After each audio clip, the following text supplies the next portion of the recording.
Hey, I'm Kitt Adams. And I'm old mate Nate. And you're listening to The Late Show on IPL Radio.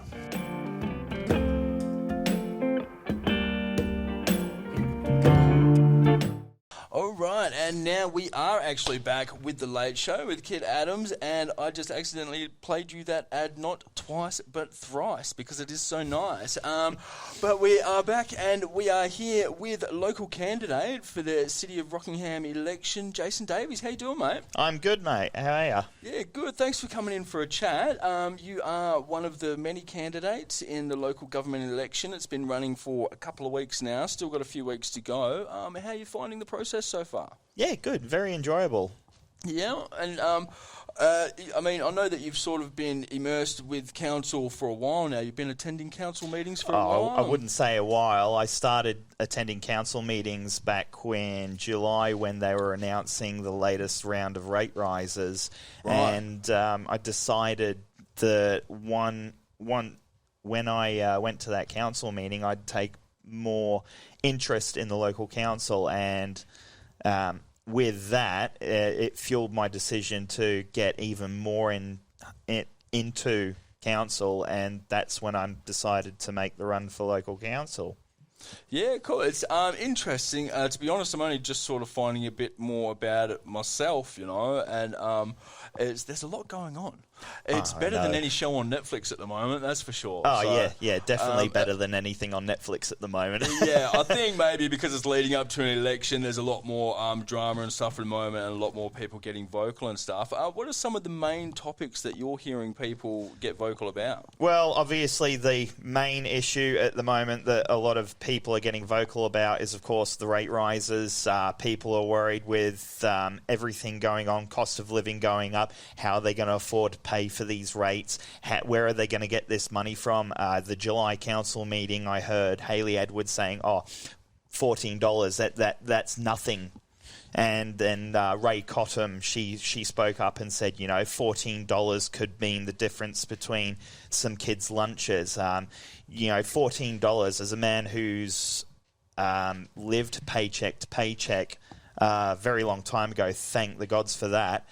I know how hard it is for a lot of people to budget themselves accordingly with what's coming into the household. So $14, a lot of people can make that stretch. You know, that's the equivalent of, say, on an average household with 2 kids, that's 3 months worth of sandwiches for their lunches. Yeah, right.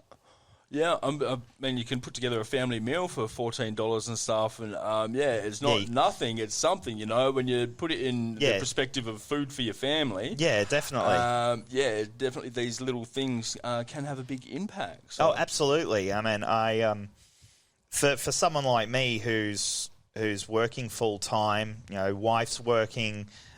She's got herself a casual job, hoping to get a permanent placement where she is. Yeah. It's a little bit easier for us to say write off $14, but for someone who's down the lower end of the income on Centrelink and they've got a house they're trying to pay for these rates, it's hard. And the salvos, they said recently in the local rag that there's been an increase in people looking for assistance as well.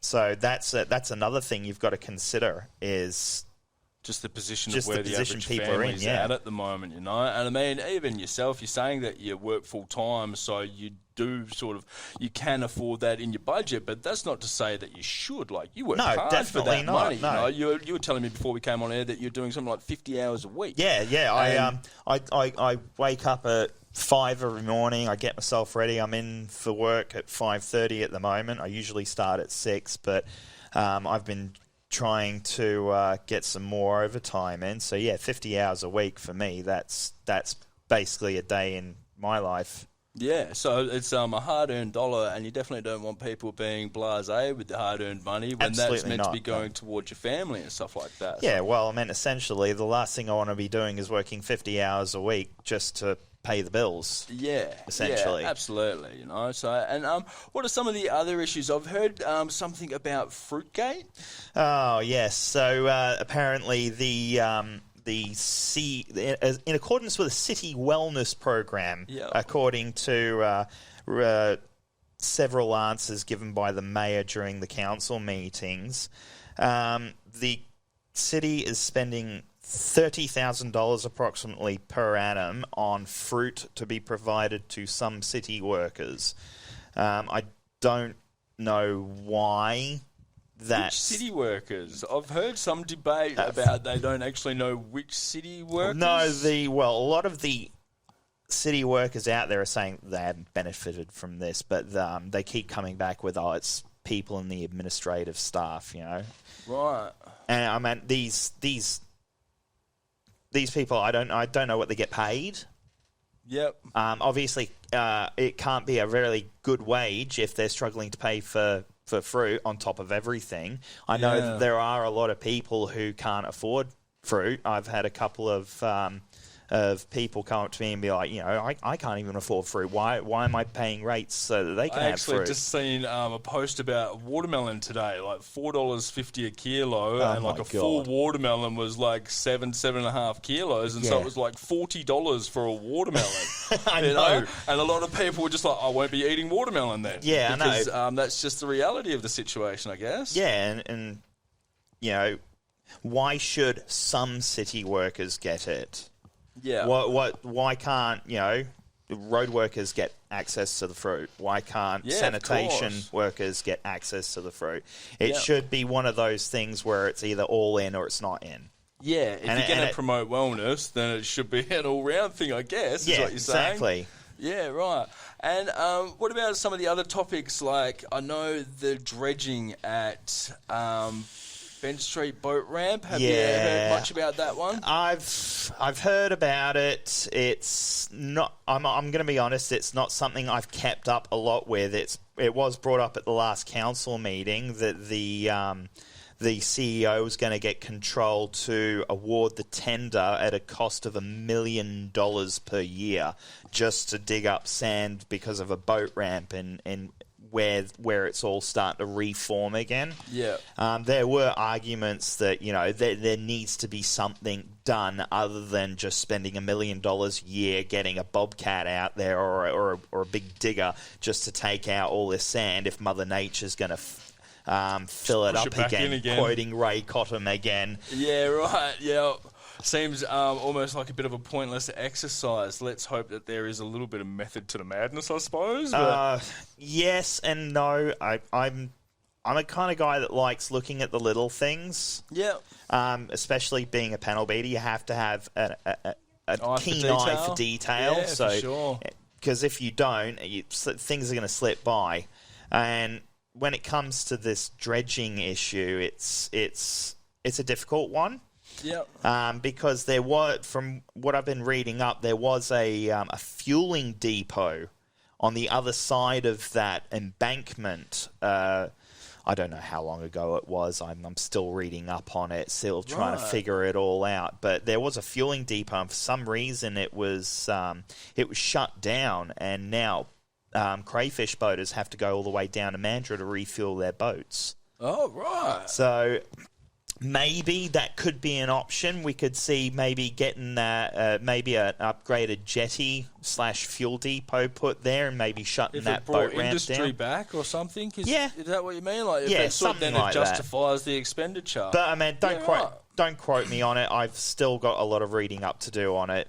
And seems like there's a lot in the fine print with some of these issues that you need to catch up on. Yeah, well, local council's a different beast to, say, state and federal parliament. They've got different rules. Obviously, according to the Local Government Act of 1995, we serve at the pleasure of the state government.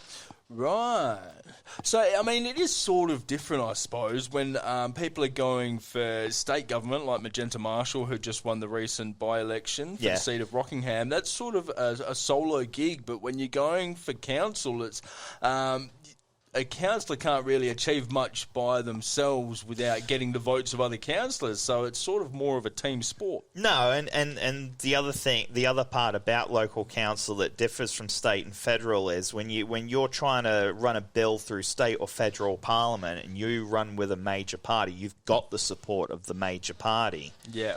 And then what you've got to do is then convince the other parties that it's a good policy, whereas local council, you're restricted by Obviously the mayor and the CEO, as well as the Local Governments Act of 1995, but then you've got to garner support from each individual councillor. So it makes it 10 times harder to get any real good motions going through. Yeah, right, because if it's one of those things that needs every vote, like unanimously, that can be a little bit tricky sometimes. Yes, it can. And there was a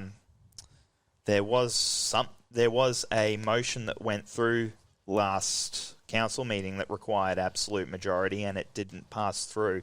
I'm pretty sure it was Councillor Mark Jones who didn't garner his support. Again, don't quote me on that. Yeah. But yeah, there are certain motions and policies that have got to have an absolute majority, and if you don't have that, it's just not going through. Yeah, right. I believe one of those things that's been debated for a very long time is the Marina. That sort of seems to be one of the big ticket items and has been for a while. Yeah, since the 80s, it's been around. It's a big thing, and I'm kind of mixed on it. Yeah. If I'm being honest, it's because I'm getting a lot of talk about, a lot of people like it, a lot of people dislike it. It's a very, very hard topic to navigate because you obviously want a marina because last thing you want is boats being beached across Rockingham during another winter storm. Yeah, I've heard them say that. Like every winter we end up with a few boats up on Rockingham beaches and stuff. Yeah, but then you've got environmental activists saying, it's going to affect sea life. It's going to cause more dredging issues. It's going to cause this. It's going to cause that.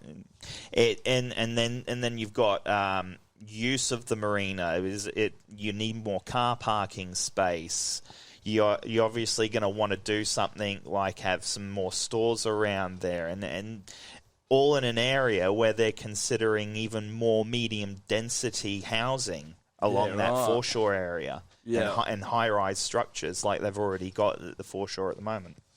Right, so I know they are talking about moving it down away from Point Perrin because that's become a reserve, and now the new location is Wanless Street. Yeah, then this is the final one they're saying. They don't want to move it anymore. Wanless Street, that is it. That's it. Take it or leave it. So based on the information you have, and I'm not saying that you can't change your mind in the future, you might come across more information, but if you had to vote on it now, what would be your stance on the marina? Yeah, I couldn't give an opinion yet. Nah. That's all right. I'm still sitting on the fence with this one. Still need to do a little bit more research. But yeah, man, and if anyone is listening, they want to contact me about it, please feel free to do so, because obviously I require the effort of the community to talk to me, to publicly engage with me, so that I can help affect policy if I do make it. The community's got to sort of let you know what they want in a council and what they want you to fight for, I suppose. Because at the end of the day,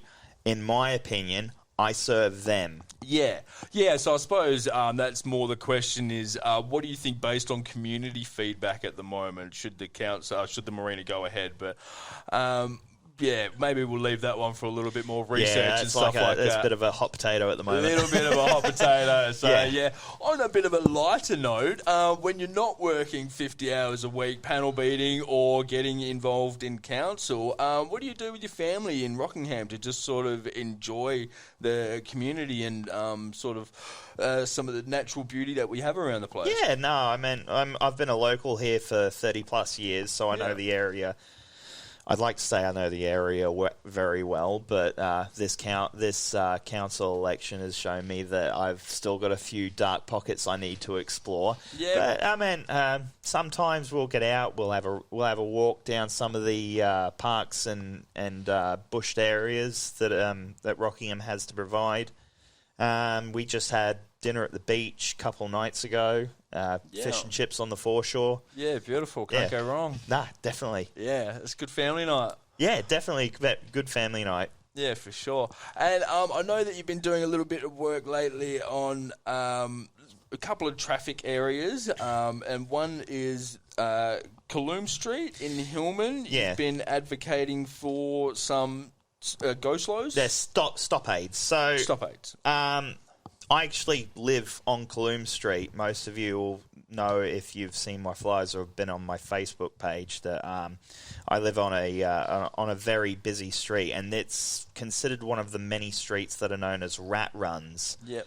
And I live pretty much dead centre of the street, and I've got cars going past my house doing well and truly above the 50k limit that they're supposed to be doing. So I've presented this to public question time twice now.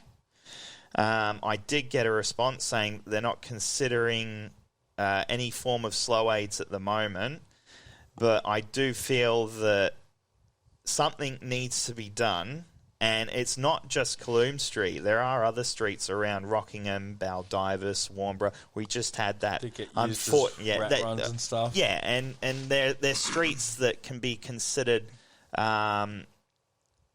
areas in which speed is likely to be a factor in an incident. Of course, well, I've seen Coloom Street, your street, it's basically a dead straight quarter-mile stretch. Yeah, you can see the other end of it from you can see one side from the other. It almost entices a certain demographic to... Yeah, and I'm not innocent on the roads. I've had my fair share of run-ins with the law on that regard. So I'm not a saint. I'm not saying I'm a saint, but something does need to be done. You've learned from that, though, and you matured past that, and now you understand that a couple of... I'd like to say I've learned, but I'm getting there. Yeah, right, cool. And recently there was one on still on the traffic, Lewin Parade. Yeah, so I had a contact from a resident who lives at that intersection, Lewin Raid and Moresbury Grove. They all received letters from the city as part of the Rockingham Strategic Centre's structure plan, the latest one that come out. Yep. They got a letter saying that there was consideration for opening up Lewin Parade. So I was contacted by him for opinion on it. And I decided to get in contact further with the lady, Wendy Best. If you're watching, hi, thank you. One of the local residents there. She lives on the street. Like I said, she's very close to this intersection. She told me that the only reason it was closed back in the early noughties was because people were using it as a rat run. They were speeding. They were going gang, and then. Coloom Street's a very straight street, but if people know Rockingham well, they know Lewin Parade's just this one big bend. Yeah. And to have somebody going those sort of speeds across a bend, that is a disaster waiting to happen. Not being able to see, I suppose, around the corner when they're going at speed. So they installed a gate there and put like a bit of a cul-de-sac and a gate and stopped it halfway through. They sort of halfway cut it off, and then they put a gate, they said, for emergency services. But apparently there's a firefighter who's down on that street, says all the emergency services know that street is essentially closed.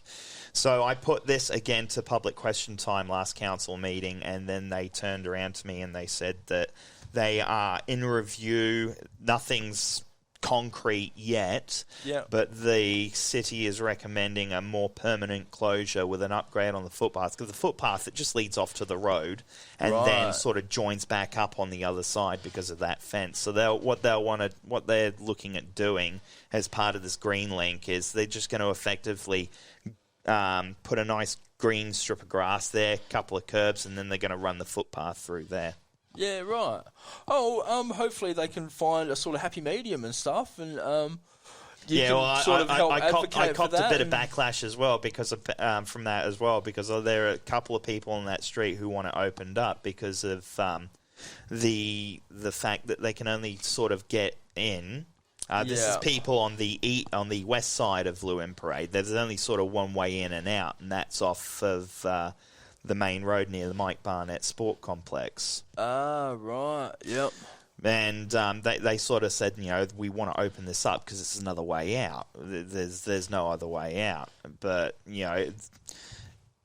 I understand why they want another way out, but at the same time, I can see this being versus risk and stuff, I suppose. And it's all well and good having another way out, but if that's going to be blocked off by traffic coming from the Mike Barnett Sport Complex or just trying to cut through to get to Reed Street, Yeah. It's a damned if you do, damned if you don't. And I mean, there are other places that only have one way in and out. The Woodbridge Estate, I lived there for 5 years before I moved into Kaloom Street. Yeah, and right. that literally only has one way in, one way out. Across the train tracks there. And that was actually cut off once when I was living in there. That was a big smash up. It was one of the reasons why they've got the red light camera there now. And it was very early in the morning, and I was on my way to work. Yep. And yes, it was 5:30 in the morning, so I managed to get through. But then I get a call from the wife a little bit later saying, I can't get out. I can't take the kids to school. They won't let me out. Yeah, pretty much. So I'm sure the kids were devastated. They got a day off school. Oh, yeah, they were devastated. Yeah. Yeah, right. So it looks like there's a few sort of traffic areas around town that could use a little bit of attention. But yes. Being a panel beater, you must have a fond interest in cars. What is your dream car? Oh, I've actually got a couple of dream cars. I've got what's called the dream car and the attainable dream car. Right. Yep. So I'd have to say my dream car. I've got a few dream cars because I am a car nut. By any road. So the attainable dream car is an easy one. That's a Caterham 7. It's this. You can actually buy them as kit cars, and you can you can put whatever motor you want in them as long as it's all engineered and that. Wow. And most of those kits go for around $30,000 to $40,000, and then you just got to find a donor car. There's actually a company in South Australia. I'm not sure if they still exist or not, but you could. They would build a Caterham to house the Holden Ecotech motors. Right. And even the supercharged editions of them. So, that's one of my little attainable dream cars there. Sounds like a good little project if you get it as a kit car and then build it yourself. Yeah, well, I mean, they engineer them for you. They send them over in a kit and you essentially build it, paint it. Big Meccano set sort of style. Yeah, essentially. Yeah, right. Yeah. That sounds awesome. Dream car? There's so many of them. I'm a fan of the Viper. I've always been a fan of the Viper. Right. Yeah. But the early 90s one, I mean, I don't mind the look of the new ones, but I like that wild sort of ferocious feel of the original first-gen Vipers. And the best thing about those is they didn't have all the fandangled mechanics. They didn't really have much in the line of ABS or traction control. So these things all were an those absolute... safety features that they use these days. Yeah, so they're essentially a weapon on the road, and if you don't know how to handle one, it'll send you into an embankment real quick. Yeah, right. Just a lot of power and not much. Yeah, well, they're V10 motor. A V10? Yeah. That sounds like too many Vs. Far out. And how do you feel about electric cars coming in and Teslas and stuff like that? Don't like them. No? Nah.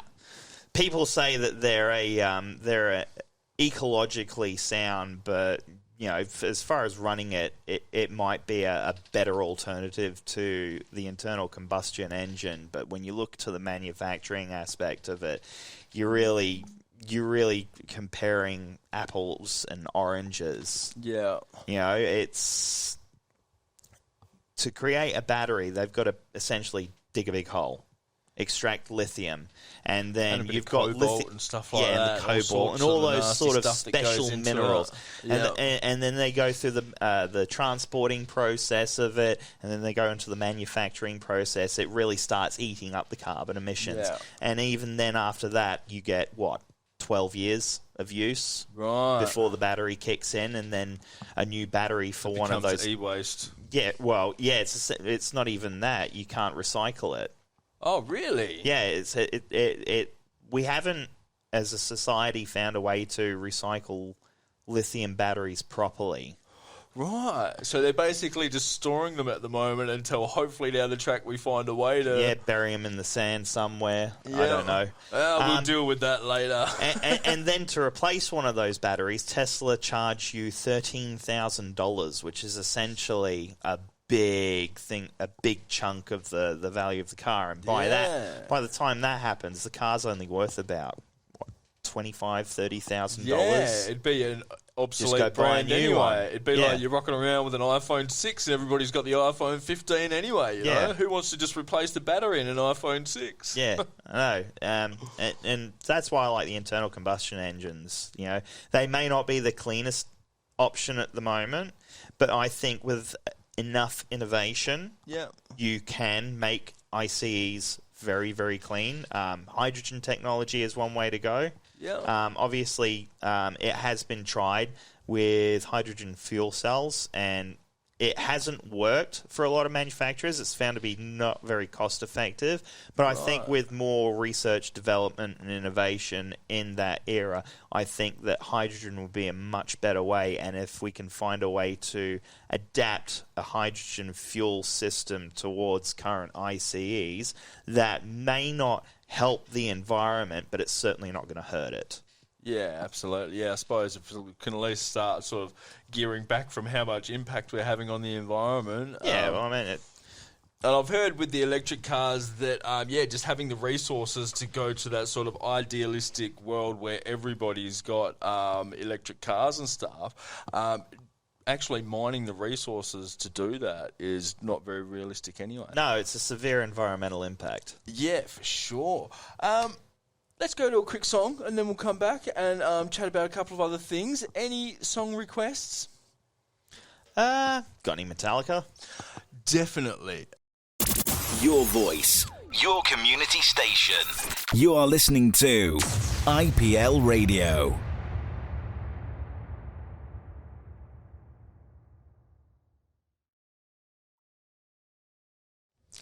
All right, and we are back. That was a little bit of Devil's Dance by Metallica from the S&M album, and you're listening to The Late Show with Kitt Adams, and I'm chatting with Jason Davies, a candidate in the local government election for the city of Rockingham, vying for a seat as councillor.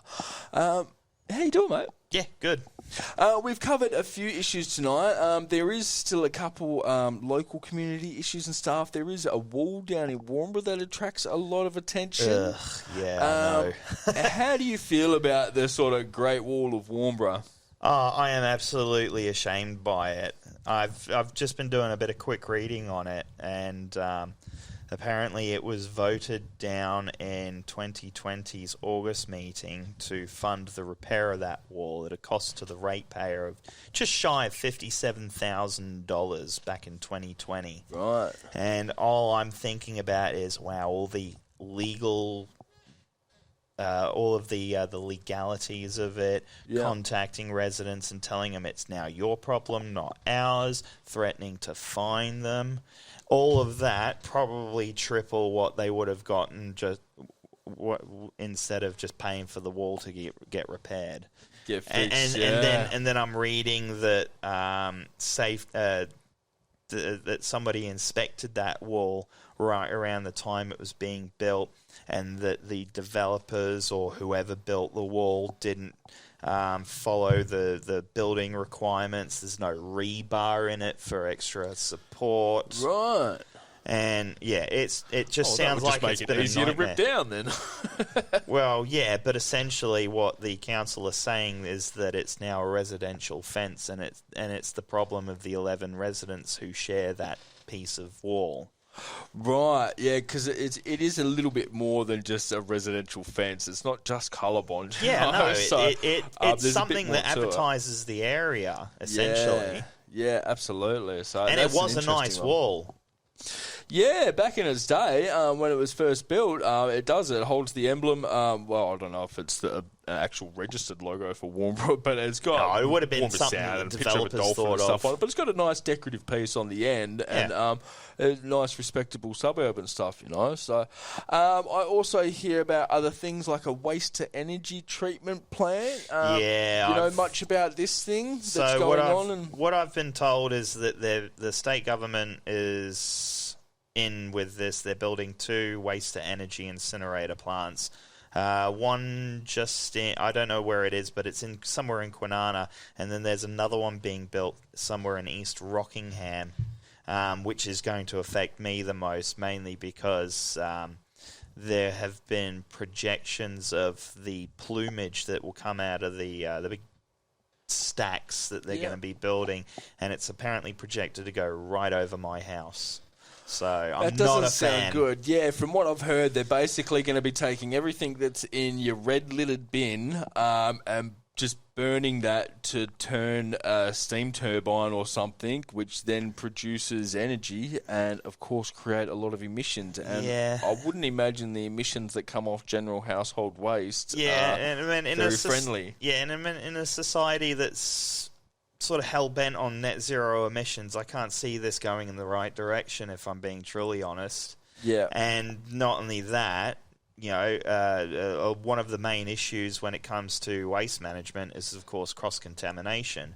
I mean, I know I'm one of these people. I mean, I don't care what bin it goes into, as long as it goes into a bin and gets thrown out. I mean, obviously, I do my best to try and stick to the rules and do what I can as far as waste management is concerned, but essentially they talk about rate rises and then they're telling us to sort our own bloody bins out.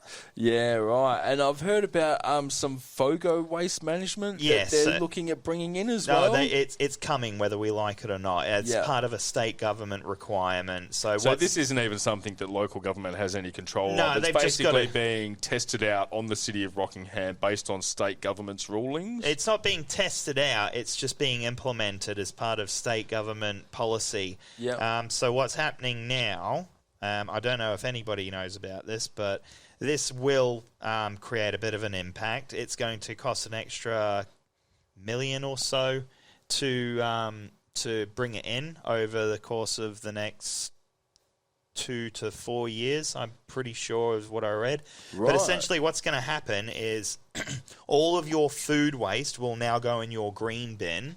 Your green bin will now be emptied weekly, and your red bin, your very, very small red bin, will be emptied fortnightly. Right. And then to cap it all off, they're going to give you a nice little waste bin to stick into your kitchen with biodegradable bin bags where you put your food scraps in. Now, this has been implemented in England, and I was talking to my dad about this last night, and he says that those biodegradable bin liners that you're going to be getting with these, apparently these things rot out before you can get them out the door. Right. Wow. So the bin liners that they're putting aside just deteriorate. Yes. And If you don't use them often, they start to deteriorate and disintegrate. Wow. So, I mean, I know a lot of elderly people that will only have like a couple of tea bags here and there to put in it and not a huge amount of waste. So I manage that's the people that it's going to affect the most. Yeah. And a lot of people have been asking about, things like seafood. What we're going to put it in the green bin now? Isn't that going to stink? Especially in a 40-degree day. We're going to have this hanging around for a week. Yeah. So I understand what they're trying to do with this. I understand that they're trying to sort of get the food scraps out, especially if they're implementing these incinerators. But for big households like mine, it can present a problem. The council have said that there will be exemptions for big families for medical waste, for things like diapers and stuff like that. And as far as they're concerned, you'll probably only get one extra red bin, which is also probably going to be emptied fortnightly. Again, don't quote me on this, but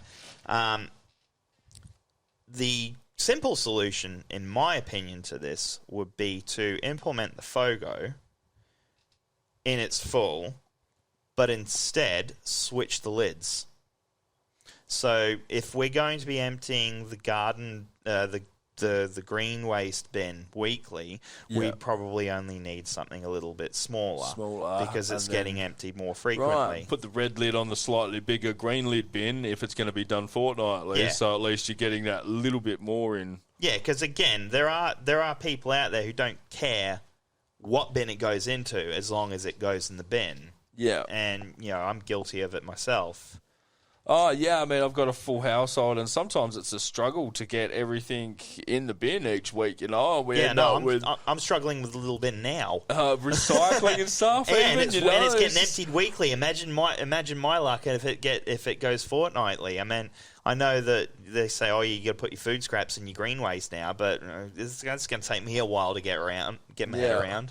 Christmas time comes around, you end up with boxes that are sitting there for weeks just waiting for their turn to get them in the recycle bin bit by bit by bit. No, that bit I'm lucky with. I just load that in the car and stick it in the bin at work because we've got our own cardboard bin for that one. No, good stuff. And, of course, youth activities around town. Speaking of that, there is bike pump track. Yes, sorry. Jump track. Yeah, pump track, something being built.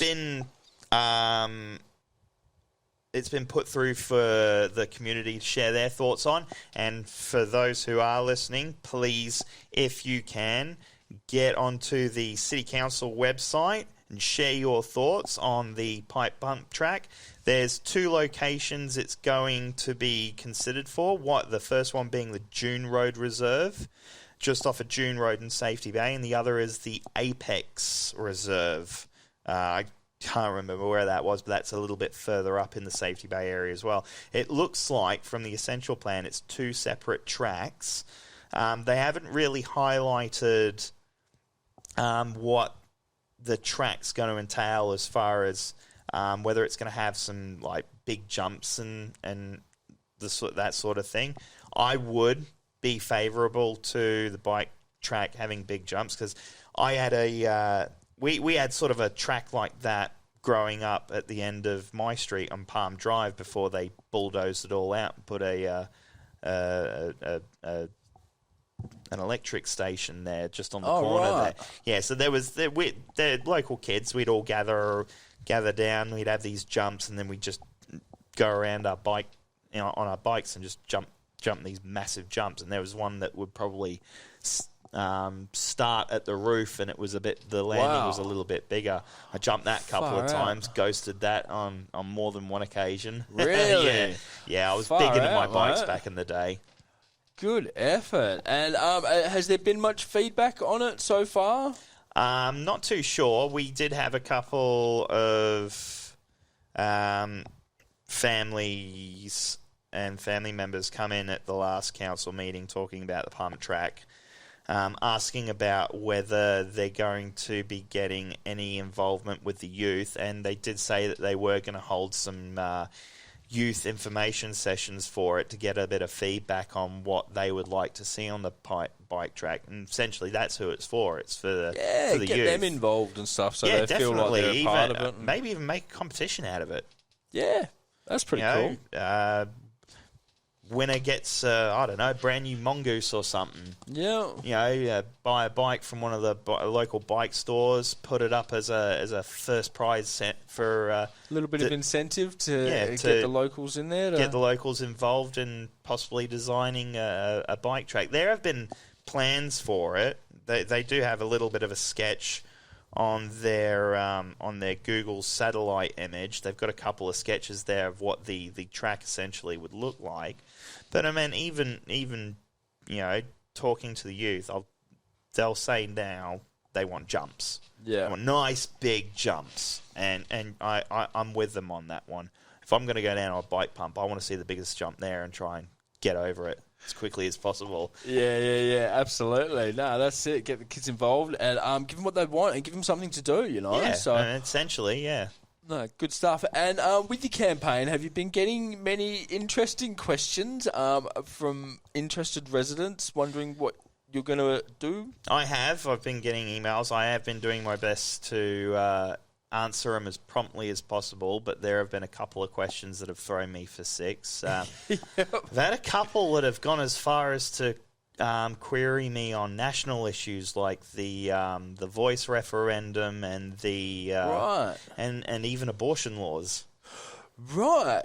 See, these are topics you wouldn't imagine a councillor has anything to do with, but you've got people asking those questions of you. Yeah, and I mean, I'm not going to ask you those questions. I don't want you to have your own opinion. We're not here to discuss those bigger topics. Yeah. They're for another time somewhere else. But and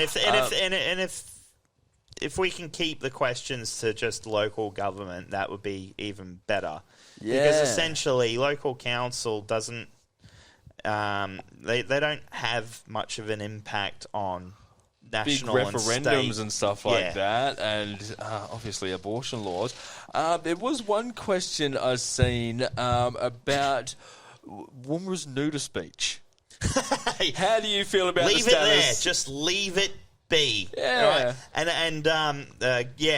I answered his email tonight. So if he is watching, yes, I have sent you an email. I've actually sent you two because I messed up on the first question he answered me. But essentially, this is like someone moving into a neighbourhood.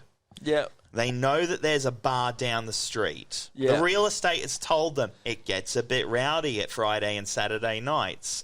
But they still decide to buy the house. They move in, they complain, they whinge, and they carry on about the noise, and they essentially call for the bar to be closed down and moved on somewhere else. Yeah. It's a real pet peeve of mine. You know there's a nudist beach there.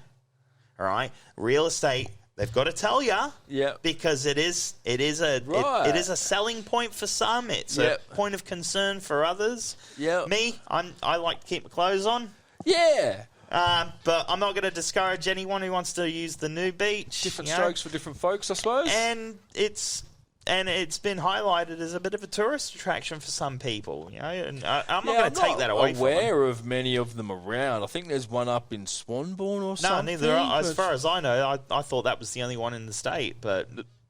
Yeah, don't get me wrong, there's probably more than one. I think they're pretty few and far between and stuff. But have you noticed any other issues and stuff that have been brought up to you, or that you sort of want to dig deep into around town? More engagement with the councillors, I think, has been another key topic. Yeah, obviously things like Facebook, TikTok, Instagram are really good free tools for councillors to... Is it hard finding time to keep up with all the social media sort of demands these days? A little bit, yeah. Do you feel you're expected to maintain a constant presence there? Whether I'm expected to maintain a constant presence there or not, if I'm running for council, it's pretty much a part of the job. Yeah. If you're trying to be a representative of the people for the city of Rockingham, you have a level of expectation to at least answer a few questions. With the social media platform, however, it does come into this very, very big sort of boogeyman-like experience, because you've got a lot of people online who like to troll, who like to hate. There have been a couple of the candidates who have been copping a lot of they've been copping a lot of crap. For being candidates. Mary Toki, of course, being one of them. I've seen Sally Davies has been copping a lot of crap online. Hayley Edwards, she's copped a bit, especially during her by-election run. And it's hard to want to use that platform knowing that you're going to get that. Yeah. But at the same time, you're a public figure, essentially. You've got to learn to take one on the chin every now and then. You've got to have a thick skin. You've got to have a very thick skin if you want to be in the public eye. And I'm doing my best to try and keep it positive. I know there's going to be some negative Nancys out there, but if you answer them as politely as you can with a smile on your dial, they either get a little bit more irate, or they just simply move on to their next target. Yeah, right. And of course, Rockingham being a tourist sort of town, I suppose there is a bit of industry here that relies on tourism. What could you do as a councillor to sort of encourage tourism to Rockingham, or what sort of key aspects of Rockingham would you like to promote to tourists? Well, I was down the visitors centre. I spoke to this lovely woman, Stacey, about events and tourism in the area. She did wane me onto a festival that I'm not sure whether they've held it or not, but it was about a couple of settlers who broke free from Freo prison and managed to escape aboard a frigate. And the festival's based around that. I'm still trying to read up more on it. But they essentially want to make that more of an annual thing. I think more niche events for Rockingham would be a key mover in bringing more local and international tourism. You know, you got places like Armidale. They've got the Highland Festival coming up very, very soon. And one of my work colleagues is a Scotsman himself, and he says there's a very, very big amount of Scotsmen in Rockingham and Mandurah. So I think something toward those lines. Even a Renaissance fair or a medieval fair would be good, because that's a very popular attraction, especially. And again, Armidale do it, and they've shown for it to be quite a popular good turnout. I suppose it brings community, and they all engage in something that they like doing together, and it would definitely bring a bit of tourism and also sort of connecting the community as well. So. And being a councillor, you've got to publicly engage with the people. So, you know, community events like this are key for candidates and councillors to get out there and get talking with the people in the area and find out what their issues are, whether they're doing a good job or not. There's actually an event that my wife is helping plan coming up on the 6th of October for those listening at the Churchill Reserve, where we've got candidates and current councillors coming down. They're going to be there for you, the people, so you can meet them, greet them, say hi, tell them... Ask the questions, relate your issues, get a feel for them. Because, you know, 1,000 words on a bio and a pretty picture only says so much. Yeah, of course. Yeah, there's only so much you can sort of get across there, and only so much the people can get to know about who they're voting for. So it sounds like a great event that you're putting together, and I hope you get a good turnout and stuff. Just quickly before we go, obviously I know it's hard sometimes, but I'm going to ask you to give yourself a bit of a political plug and just let everybody know why they should vote for you. Well, I've been a local for 30 plus years. I know the place. I'm a keen and avid learner. I'm quick. I'm adaptive. I live in the area. I work in the area. I know so many people in the area. I'm aware of what's going on, and I have the attitude to get it done. No little thing can be overlooked. I'm a man of the little things. I like looking at little things, because the one thing that you want is to fix that little thing before it becomes a big thing. And the only thing I've got left to say is that the road to change starts locally. Beautiful, mate. Well, you sound like a top bloke. You definitely get my endorsement. Where can people get hold of you? Where's the best place for them to contact you? So I've got a Facebook page, the Jason Davies for Rockingham Safety Bay Award candidate page. You can reach me through there. My email, jasondaviesforrocco@gmail.com. Sorry, Safety Bay, I didn't think that one through. And I do have a phone number which you can reach me on. Just give me a second. I'll pull it up because I still don't know it. It's a brand new number. Nobody remembers numbers anyway these days. It's not like the old days. I remember a few numbers, but this one's obviously I don't remember really any numbers anymore. They just go straight in my phone, and that's pretty much. I used to actually remember my friends' numbers. Let me bring up my... Scroll. So anyone who wishes to contact me personally can contact me on 0413 907 108. If I don't answer back immediately, don't worry, I will get to you. Just give me a bit of time, I'm only human. Absolutely beautiful. Well, there you have it, everybody. Jason Davies, vote 1 for the award safety, Rockingham Safety Bay Award. Here's your candidate for council, and thank you very much for being on. Now, let's go to a bit more Metallica. What else would we like, mate? Oh, fuel. Have we got fuel? Fuel, surely a bit of fuel. That was actually the first single I ever brought. So, what was my first one? My first one's still actually my first Metallica album, still my favourite, and much to the disgust of many Metallica fans out there, it's actually the Saint Anger album. Oh, really? Yeah, I absolutely controversial. Yeah, very You know what else controversial. is controversial? I actually don't have Fuel by Metallica in the system. Oh, no. So we might just have to go to a classic. We'll go with one live off the SMN and another one off the S&M album. But again, thanks for being with me, Jason. Pleasure. Been a pleasure having you on, mate, and I wish you all the best with your campaign. Thank you very much. This is a little bit of Metallica, one live off the S&M album.